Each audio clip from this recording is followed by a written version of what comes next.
এই দেখো বন্ধুরা, আজকে কতদিন পর রোদ উঠেছে। সূর্য দেখা যাচ্ছে, ওই যে সূর্য মামা 3 দিন না 4 দিন পর রোদ উঠালো। আর আমাদের বাড়িতে কাপড় দেখতে পাবা, আমাদের কাপড় চোপড়, ফুলের গাছ দেখায়। এই দেখো কত সুন্দর সুন্দর ফুল ধরেছে।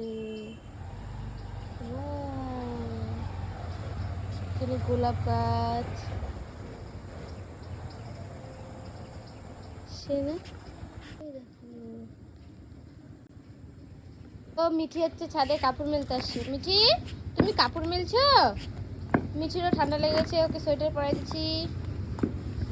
আমিও চাদর ঢাকা নিয়ে নিচ্ছি।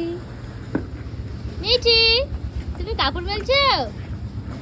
মিঠির কাপড় মেলা হয়ে গেছে, তারপর মিঠি বালতির মধ্যে ঢুকে বসে গেছে। না মিঠি কি করবে, বসার জায়গা নেই। কোথায় বসছো? বালতির মধ্যে। বলো সরি, বলো হ্যালো গাইস, গুড মর্নিং, বলো গুড মর্নিং, বাবা বাবা হাততালি।